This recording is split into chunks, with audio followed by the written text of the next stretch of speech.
यहाँ पर प्रश्न क्रमांक 4 है। प्रश्न क्रमांक 4 का फर्स्ट है। इसमें कहा है प्रश्न क्रमांक 4 में निम्नलिखित में संबंध बताइए। ठीक है, हमें यहाँ पर अब पहचान करना है कि ये कौन सा रिलेशन है, कौन सा संबंध है।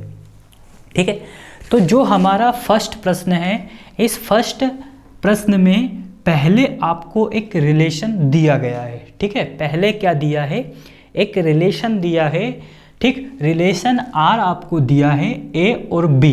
ठीक, ए और बी इस प्रकार है कि ए माइनस बी जब आप करते हो तो बराबर में कितना आना चाहिए, 10 आना चाहिए। ठीक है, द्वारा प्रदत्त। अब देखिए, आप ये समझते हो कि ये प्रदत्त का मतलब क्या होता है। ठीक है, तो इसका मतलब होता है दिया हुआ या दिया गया। ठीक है, यहाँ पर वो प्रश्न आपसे बोल रहा है द्वारा प्रदत्त मतलब दिया गया समुच्चय। तो दिया गया समुच्चय क्या है, समुच्चय हमारे पास है a बराबर 1 2 3 4 1 2 3 4 पर परिभाषित एक संबंध है। ठीक है, तो हमें यहाँ पर ये पहचान करना है कि ये कौन सा रिलेशन है, इसकी हमको पहचान करना है। ठीक है, तो सबसे पहले हम क्या करते हैं, सबसे पहले हम लिखते हैं दिया है। ठीक है, जैसे हमने पहले के सवालों में किया है, तो यहाँ हमने लिखते हैं दिया है।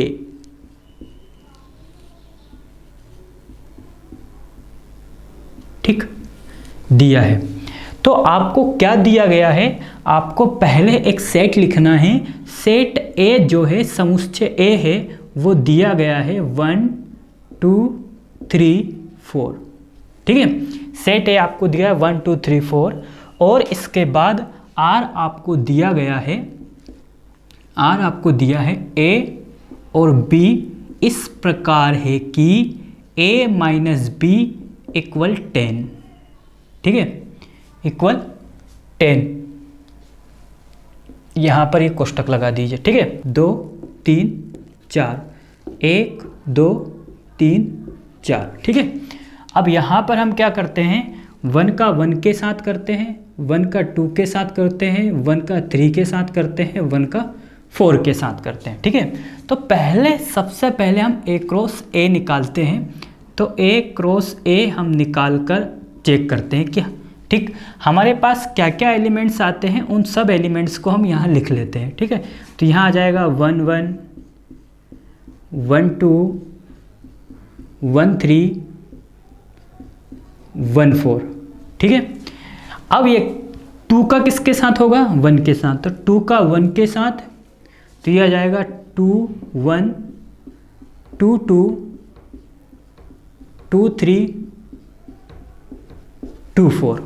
ठीक है, फिर 3 का किसके साथ होगा, 1 के साथ। तो 3 का 1 के साथ, 3 का 2 के साथ, 3 का 3 के साथ, 3 का 4 के साथ। ठीक है, तो ये आ गया हमारा 3 का 1 के साथ, 3 का 2 के साथ, 3 का 3 के साथ, 3 का 4 के साथ। अब हम क्या करेंगे, 4 का 1 के साथ, 4 का 2 के साथ, 4 का 3 के साथ और 4 का 4 के साथ। ठीक है, अब यहाँ पर अब आपको क्या करना है, आर लिखना है। क्या करना है, आर लिखना है। अब यहाँ पर सबसे पहले आपको ये समझना है कि ये जो ए क्रॉस ए के जो एलिमेंट्स है, जो अवयव है, जो ए क्रॉस ए के सदस्य है, इन सदस्यों को आपको इस रिलेशन के अंदर रखना है। ठीक, इस रिलेशन के अंदर रखने के बाद आपको ये चेक करना है क्या ये इस रिलेशन का जो आर हमको दिया है, क्या ये इसको सेटिस्फाई करता है, ये हमको चेक करना है। ठीक है, तो देखिए, जब हम यहाँ पर पहले इस 1 और इस 1 को इधर रफ वर्क करके हम चेक करके देखते हैं। ठीक है, इधर करते हैं हम, इधर हम रफ वर्क करके, जैसे कि 1 और 1 ये फर्स्ट वाला अवयव हम इस रिलेशन के अंदर रख कर चेक करते हैं। ठीक है, अब चेक कैसे करेंगे, तो आप इधर साइड में चेक कर सकते हो। यहाँ पर ए का काम कौन करेगा, 1 और बी का काम कौन करेगा, 1। ठीक, इस वाले अवयव को जब हमने लिया है, किसको लिया है, 1 1 को। ठीक, जब हमने 1 और 1 को लिया है, इस 1 और 1 को इस रिलेशन के अंदर हम रखते हैं, तो यहाँ पर हमारे पास आएगा 1 1। इस प्रकार है कि a माइनस बी, ए का काम कौन कर रहा है, 1 माइनस 1, 1 माइनस 1 बराबर 10। तो क्या 1 माइनस 1 क्या होता है, 0, नॉट इक्वल टू 10। मतलब 1 में से 1 को घटाएंगे तो क्या प्राप्त होगा, 0, और बराबर नहीं है किसके, 10 के। ठीक है, इसका मतलब ये है कि ये जो 1 1 जो हमको प्राप्त हुआ है, इसको हम रिलेशन के अंदर नहीं ले सकते हैं। क्यों नहीं ले सकते हैं, क्योंकि ये जो r हमको दिया है, उस जो हमको r दिया गया है, इस r को वो सेटिस्फाई नहीं करता है। ठीक है, तो हमने इसको इस रिलेशन के अंदर रखकर देखा, तो इसका सीधा सा मतलब है इसे हम रिलेशन के अंदर नहीं ले सकते हैं। ठीक, अब हम क्या करते हैं, 1 और 2 को करके रख के देखते हैं। 1 और 2 को करेंगे तो 1 माइनस 2 तो क्या आएगा, माइनस का 1 आएगा, और माइनस का जो 1 है वो बराबर नहीं है किससे, 10 से। ठीक है, इसका मतलब ये है कि 1 और 2 को भी हम रिलेशन के अंदर नहीं ले सकते। फिर हम बात करते हैं 1 और 3 की। 1 माइनस 3 क्या 10 के बराबर होता है, माइनस 2 नॉट इक्वल टू 10।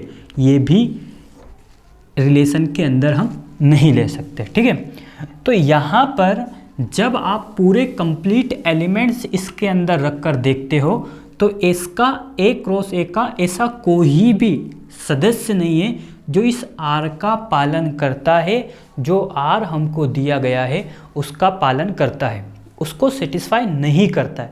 इसका मतलब ये है कि जो रिलेशन होता है, रिलेशन में हम ये बात जानते हैं, रिलेशन सबसेट होता है, उप समुच्चय होता है। ठीक है, अब हमको क्या करना है, a क्रॉस a से एक उप समुच्चय बनाना है, लेकिन हमारी कंडीशन ऐसी है, हमसे प्रश्न ने ऐसा कहा है इसके अकॉर्डिंग, और इसके अकॉर्डिंग हम एक भी एलिमेंट्स नहीं ले सकते हैं। आप सभी अवयवों को इसके अंदर रखकर चेक करके देख लेना। ठीक, कोई भी ऐसा सदस्य नहीं है जो इस r का पालन करेगा। इसका मतलब ये है कि जब हम इस a क्रॉस a से एक भी एलिमेंट्स नहीं लेते हैं, तो रिलेशन हमारा बन जाता है फाई। क्या बन जाता है, रिलेशन फाई बन जाता है। और फाई क्या होता है, रिक्त होता है। क्या होता है, रिक्त। इसका मतलब ये है कि हमने a क्रॉस a का एक भी एलिमेंट्स नहीं लिया है। ठीक है, तो फाई क्या हो गया, उप समुच्चय हो गया, और किसका उप समुच्चय बना दिया हमने, a क्रॉस a का। ठीक, a क्रॉस a का। तो यहाँ पर बात ये है कि जो रिलेशन है वो क्या बन गया, फाई बन गया। अब फाई कैसे बन गया कि a क्रॉस a का उप समुच्चय बनाया गया है, और a क्रॉस a का उप समुच्चय कैसे बनाया गया है कि r जो है a क्रॉस a का एक भी एलिमेंट्स इस नियम का पालन नहीं करता है। ठीक है, तो इसका सीधा सा मतलब ये है, अगर ऐसा होता है तो वो संबंध कौन सा संबंध कहलाता है, वो रिक्त संबंध कहलाता है। ठीक है, अतः अब हम यहाँ लिख सकते हैं, अतः R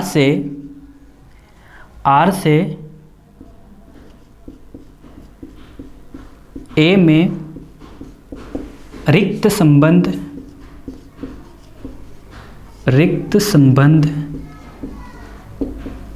यहाँ आप लिख सकते हो शून्य संबंध है,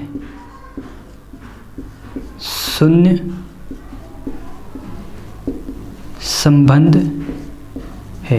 तो इसकी हमने पहचान कर ली है कि ये कौन सा संबंध है। ठीक है, तो इसकी पहचान करने पे ये पाया गया है कि ये कौन सा संबंध है, रिक्त